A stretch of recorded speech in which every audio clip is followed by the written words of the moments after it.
Hello les amis, j'espère que vous allez bien, que vous avez la forme. Bon, on a retrouvé un momentum assez haussier sur l'ensemble du marché, des indices qui ont très bien rebondi, un BTC qui a enfin retrouvé un momentum qui est également haussier. On est maintenant sur des niveaux très importants sur l'ensemble du marché. On va pouvoir faire un gros point. Des altcoins qui sont en train de suivre un peu la schématique qu'on avait déjà eue à l'époque, que je vais pouvoir vous présenter au sein de cette vidéo, et aussi une semaine très importante avec des catalyseurs à surveiller. Comme d'habitude, je vous partage mes réflexions du marché et mes potentiels scénarios pour ces prochains jours et prochaines semaines. On regarde ça ensemble tout de suite.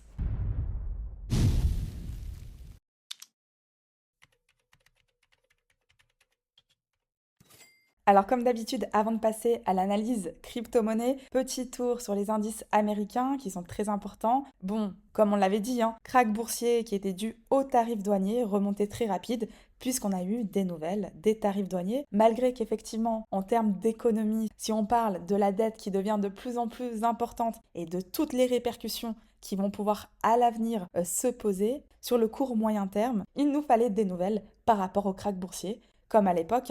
Ce qui nous avait donné le crack boursier, c'était le Covid. Il nous fallait des nouvelles liées au Covid. Contrairement à là, on avait un retracement structurel et chose que l'on pourra également totalement avoir par la suite. On a rattrapé en un mois, s'il vous plaît, 20%. 20% de performance en un seul mois, comme si rien ne s'était passé. On peut encore avoir des excès haussiers. À terme, j'aimerais revenir retravailler cette mèche. Vous le savez, ce sont des mèches qui me dérangent et où j'ai besoin d'avoir un retravail là-dessus. Et comme on avait vu ensemble sur Nasdaq, je vous avais dit que dès le moment où on irait casser, j'irais accompagner Nasdaq sur ce premier niveau, 19 166, et ce second niveau, bon, on a explosé, on vient casser la structure qui était jusqu'à présent baissière, en tout cas la trend. Très court terme, on a une première cassure qui s'est faite. Prochain gros niveau, le niveau des 20 334. On peut totalement avoir un excès haussier avant d'avoir potentiellement des réintégrations. Donc c'est un peu le dilemme de cette semaine. Est-ce qu'on consolide sur ces niveaux avant d'avoir un retracement qui s'entame, ou est-ce qu'on fait encore des excès haussiers avant d'avoir de potentiels retests? Et scénario qui est totalement le même au niveau de BTC, et je vais pouvoir vous partager mes scénarios niveau crypto-monnaie. Alors juste avant de passer à l'analyse technique, important, mercredi, journée hyper importante, on a une semaine tant attendue. Alors semaine dernière, on a eu les résultats, et cette semaine, la décision des taux d'intérêt de la part de la Fed. Normalement, on ne devrait pas avoir de surprise. Bon, si on regarde l'indicateur, l'outil CME, en termes de probabilité, 95% n'attendent pas une baisse des taux, ce qui est logique par rapport aux résultats et au discours dont Jérôme Powell nous a habitués. On a toujours un marché de l'emploi qui est relativement stable, on a une inflation qui a diminué, mais pas assez. En tout cas, pas dans les objectifs de la Fed.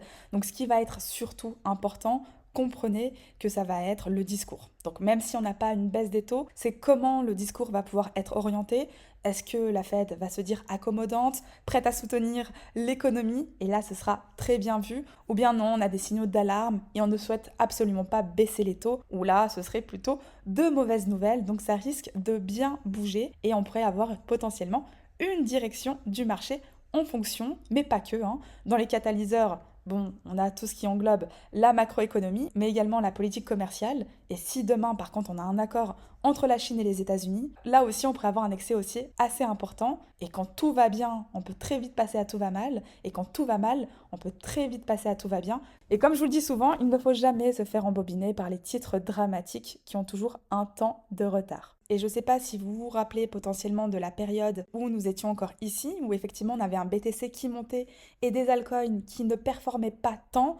À l'époque, on avait seulement quelques crypto-monnaies assez fortes, un peu comme là, qui avaient potentiellement performé. On avait Tao qui avait décollé en premier, comme ici, Tao qui a décollé en premier, et d'autres crypto-monnaies qui ont performé, mais pas tant. On a vraiment la même chose qui est en train de se produire, et par la suite, on avait pu avoir une performance des altcoins dès le moment où on a eu une vraie rupture sur BTC, et pas seulement un retracement interne. Et je pense potentiellement c'est ce qui pourrait nous donner encore de la performance sur les altcoins, avant d'avoir par la suite de gros retracements.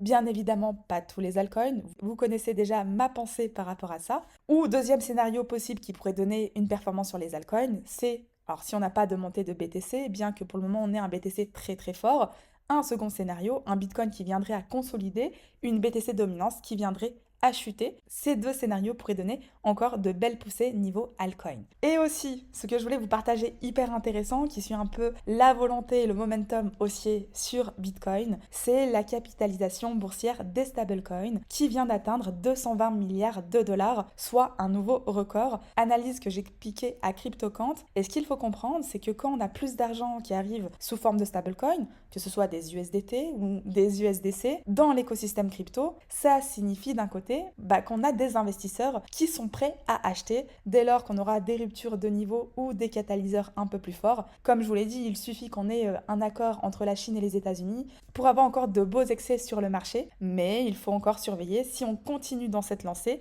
les semaines qui vont pouvoir suivre. Et maintenant, si on passe à l'analyse technique, on commence par BTC. On était dans la compression, nous en sommes sortis, très belle performance. On a rejoint le second niveau de reverse. Bon, réaction, niveau qui se fait travailler. Je vous avais parlé d'une target d'excès sur les 96 000. Et là, pour le moment, nous sommes dans une compression. Et là, il va falloir être un peu plus patient. Donc, compression qui est sur l'ensemble du marché en attendant mercredi. Mais BTC qui compresse déjà depuis le 22. Donc, à ce moment-là, les deux niveaux, personnellement, que j'ai en surveillance. Premier niveau qui est celui-ci. Tant qu'on n'a pas de cassure du niveau des 92 000, on peut encore rester dans cette consolidation. Dès lors où ici on aura une rupture et une cassure effective, on pourra aller chercher les niveaux précédents et un premier niveau aux alentours des 88 000 que j'ai sous surveillance. Toutefois, tant que ce niveau n'est pas cassé, on peut consolider et même encore avoir des excès si ce support résiste. Premier objectif aux alentours des 95 500 et second objectif, et là c'est le niveau de reverse, 97 000. Si on vient à structurer au-dessus, on pourra aller chercher un excès haussier sur le palier supérieur. Et vous allez voir qu'on a l'ensemble du marché, en tout cas l'ensemble des altcoins, sous cette disposition. Et quand on regarde, on va commencer par Ethereum, et j'en profite pour faire une petite coupure. Vous me dites souvent que ma chaîne mérite un peu plus de visibilité. Franchement, c'est un plaisir de partager avec vous sur YouTube, mais c'est vrai que quand on a des retours ou des likes, on est un peu plus motivé que lorsqu'on n'a aucun retour. Donc n'hésitez pas à liker. Le seul risque que vous avez, c'est de me faire plaisir. Et si on regarde au niveau de Ethereum, alors oui, un Ethereum qui nous a déçus, mais qui structurellement devient très intéressant. Mais on le voit bien totalement à la structure où nous sommes en train potentiellement d'en sortir. Bon, j'ai une première target très court terme au niveau des 1950 $. La vraie target, elle est au niveau des 2300 $. Par la suite, les 2600 voire les 3300 $, avant d'avoir peut-être une plus grosse extension si cassure. Ce qu'il va falloir surveiller sur Ethereum, c'est selon BTC, est-ce qu'on nous donne encore un excès haussier avant d'aller chercher des retests un peu plus bas, ou si retracement qui se met en place dès maintenant, retracement avant d'aller casser les niveaux. Mais ce qui va être important court terme, c'est d'attendre des cassures de structure. Et ce qu'il faudrait pour avoir cet excès haussier, c'est de venir structurer au-dessus de ces niveaux. Quand on regarde l'ensemble des altcoins, on a des altcoins qui sont vraiment très très beaux. Et Aave, pour moi, est vraiment magnifique. C'est un graphique que j'aime beaucoup. Potentiellement sur le club, on a fait une troisième entrée au niveau des 123 $. Bon, qui a très bien fonctionné, on est quasiment à plus 50%, je crois, actuellement. Ouais, non, 45%, mais presque. Mais quand on regarde Aave de plus près, on a vraiment en daily une structure qui commence à s'inverser. En hebdomadaire, pas encore, on a un niveau très important que l'on doit casser, qui est potentiellement le niveau aux alentours des 190 $.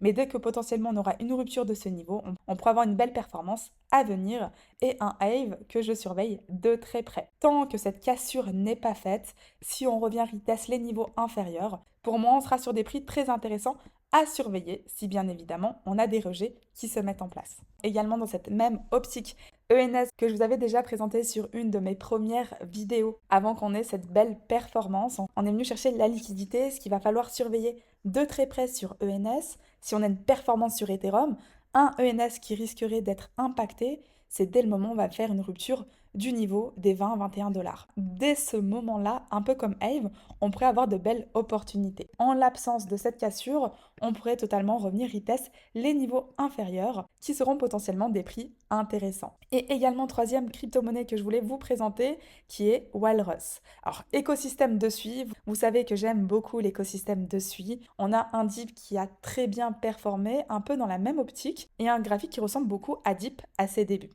Alors attention, c'est un protocole qui est nouveau. Alors là potentiellement je parlerai plutôt en trading pour pouvoir se protéger si on a des ruptures à la baisse. C'est très différent de crypto-monnaies qui sont déjà installées, comme j'ai l'habitude de vous présenter, Tao, Render, Link ou peu importe.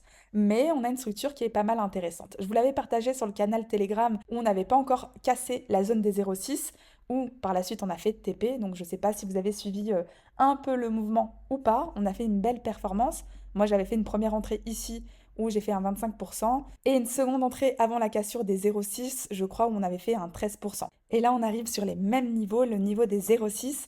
Si on a encore une fois une clôture qui se fait au-dessus, bon bah, on va pouvoir aller chercher très rapidement le niveau des 0,65, qui serait la première target. Et si par contre, à terme, on parvient à structurer au-dessus, bon bah j'ai une target aux alentours des 0,80 centimes, mais il est vrai qu'on a un graphique qui est vraiment splendide. Si par contre on a une correction qui se met en place et on n'arrive pas à faire une rupture de ce niveau ou par la suite une rupture de ce niveau, le niveau que je vais pouvoir surveiller dans un premier temps serait le niveau des 0,49 et le niveau maximal, où là il faut impérativement tenir, sera le niveau des 0,44. En tout cas, j'en ai terminé pour cette vidéo. Pour conclure, on fait très attention à mercredi. On peut rester dans cette compression, peut-être pas aujourd'hui. Aujourd'hui, on peut encore avoir pas mal de mouvements, mais surtout demain. Et je pense que mercredi va pouvoir nous aider. Je vous dis à très vite pour les prochaines.